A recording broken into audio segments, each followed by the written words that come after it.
Fala pessoal, tudo bem com vocês? Diego Matador, hein? Diego Costa comanda a vitória do Grêmio sobre o Caxias, que teve arbitragem polêmica, que teve gol do Cristaldo, que teve algumas situações pra gente falar. Chega mais, eu sou o Chico Garcia, inscreva-se no canal e vamos juntos!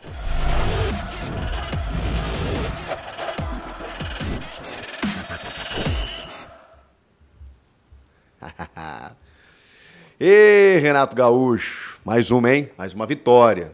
Nada ganho ainda. Grande vantagem, era o mais importante. Era o que mais importava nesse primeiro jogo. Em Caxias do Sul, sempre muito difícil jogar lá. O Grêmio perdeu na estreia do Campeonato Gaúcho, inclusive, para este mesmo Caxias. Um Caxias que até foi mudando ao longo do campeonato, né? Contratou o Argel recentemente. O Argel deu uma melhorada no time. E é um time realmente chato de jogar, mesmo que dispute a Série C do Campeonato Brasileiro. A gente sabe que no Campeonato Gaúcho tem uma rivalidade, chegou na final do campeonato em 2020, se eu não me engano.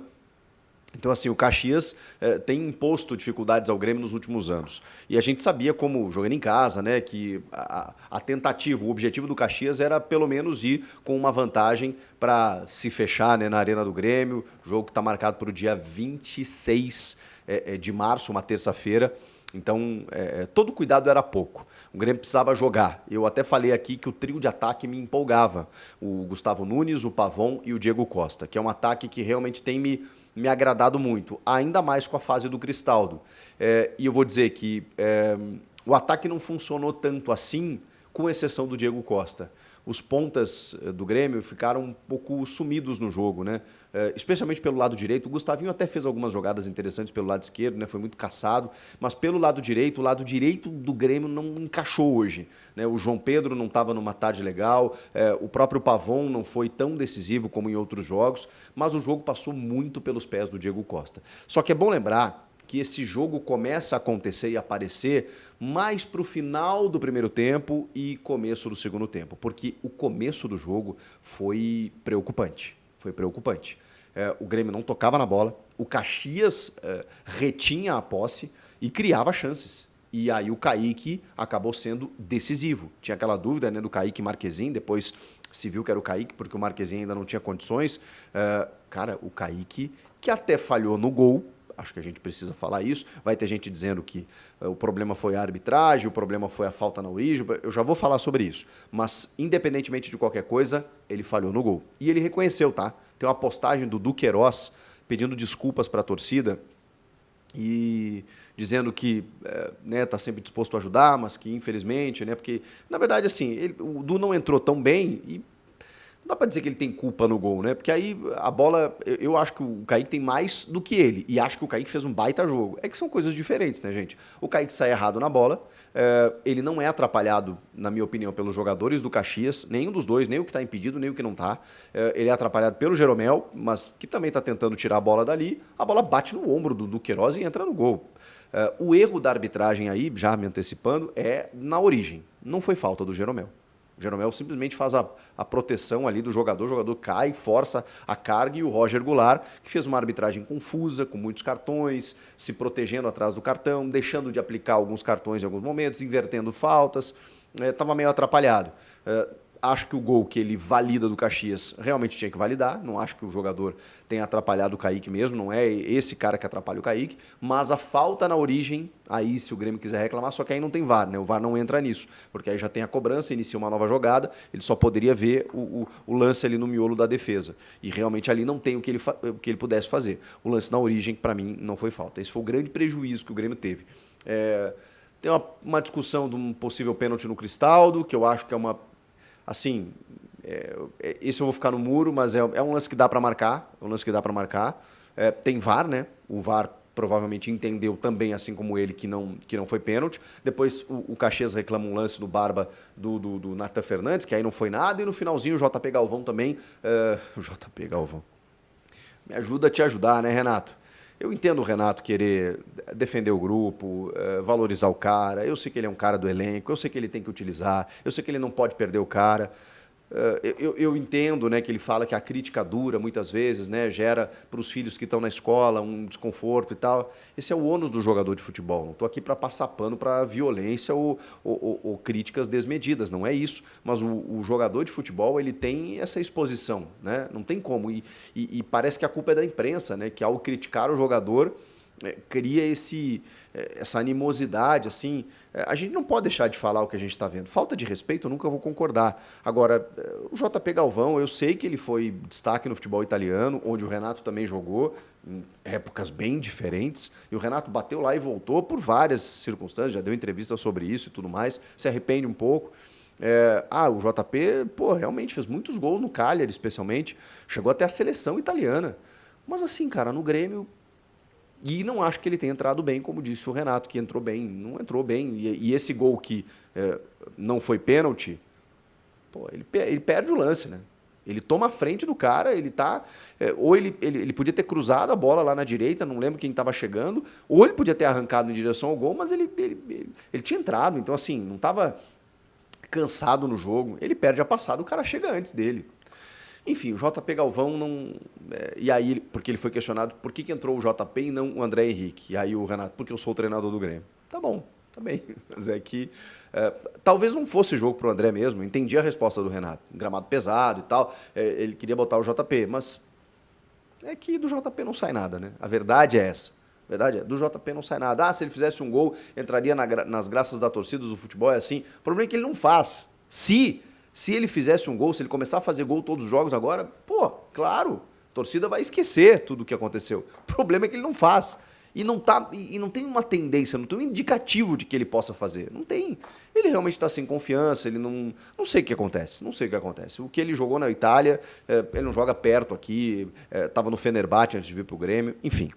São os pontos negativos, tem mais alguns para a gente abordar, mas o Grêmio não se encontra voltando para o começo do jogo, nos primeiros 20 minutos. O Grêmio não se encontra.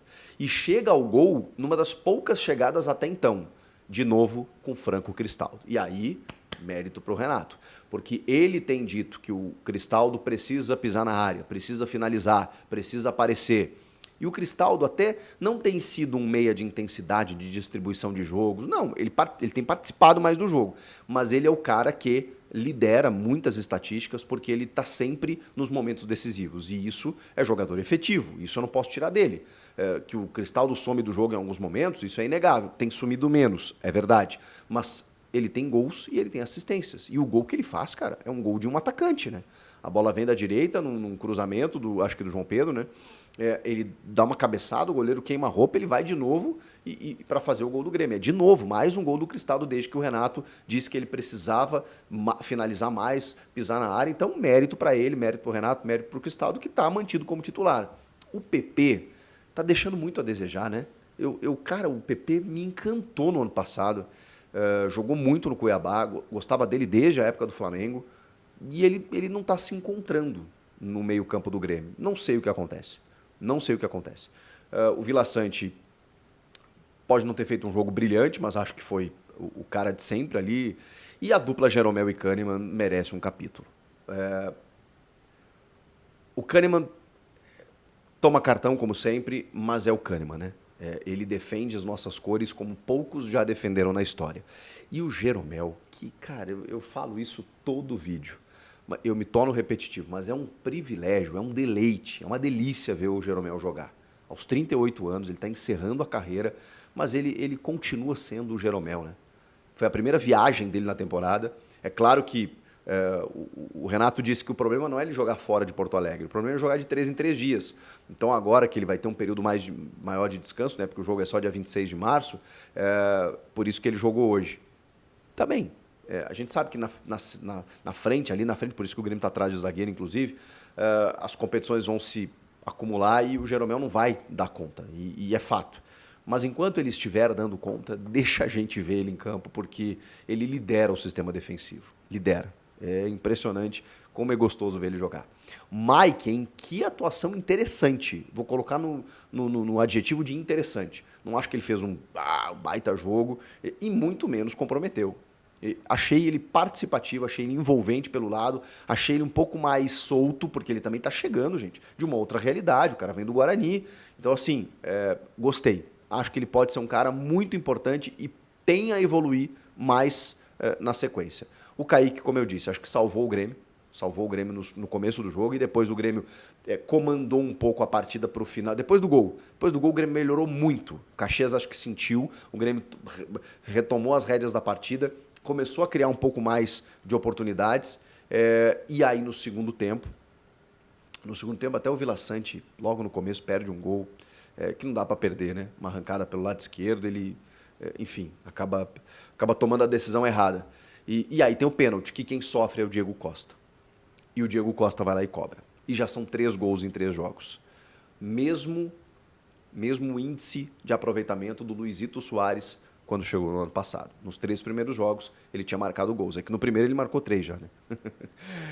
Mas tudo bem. O Diego Costa tem 3 gols em 3 jogos. Ele tem sido o centroavante, o matador, o cara que resolve. Quando o Pavon se destaca, o Diego também marca. Quando é o Gustavinho, ele também marca. Quando é o Cristaldo, ele também marca. Ele está fazendo a parte dele. É um cara muito sério, né? Você vê, bravo, mas muito dentro do jogo, né? Muito concentrado. Você vê que o jogo procura ele o tempo inteiro. E ele procura o jogo. E às vezes até, como acontecia com o Soares, demorou um pouquinho para os caras entenderem o jeito do Soares.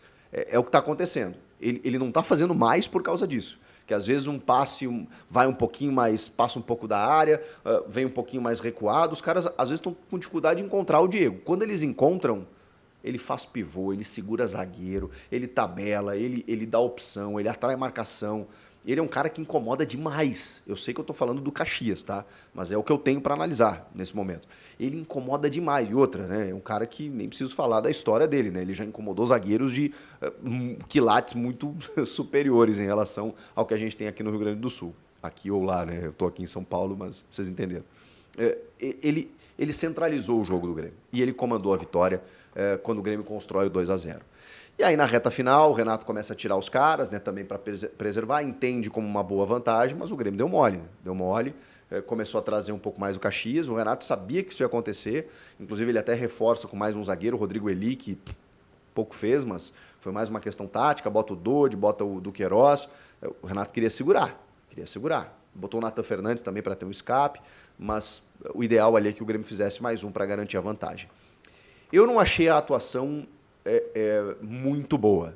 Eu achei que o Grêmio foi necessário, suficiente, que teve no Diego e no Kaique as figuras centrais. O Jeromel acho que também merece um capítulo, citei o Mike, o Cristaldo, que fez a parte dele, mas eu ainda estou preocupado porque, enfim, eu sei que o Grêmio sofre um gol de novo e eu sei que ali na frente o Grêmio vai ser muito mais testado. E eu ainda estou com o resquício do Grenal, né? Em que o Grêmio foi amassado, atropelado e embora tenha feito 2 gols, o placar foi até mentiroso, o 3-2, e é o que provavelmente nós vamos enfrentar na final se o Grêmio chegar. Então, Roger Machado, você tem uma missão, mas é uma missão muito difícil, né? O Juventude eliminar o Inter, porque o Inter hoje está muito consistente. Então, o meu parâmetro é esse, é o Inter, é o que o Inter está jogando. E o parâmetro, ele me leva a preocupações. Mas, enfim, o Diego também chegou faz pouco tempo e está mostrando a sua qualidade, então é óbvio que nele está a expectativa, assim como o Soteldo ao voltar, o Gustavinho, o Pavon, o Grêmio ganhou qualidade, mas eu acho que ainda não encaixou, não sei, posso estar sendo muito exigente. O que vocês acharam do jogo? Comentem aqui, inscreva-se no canal, eu volto na próxima. Tchau!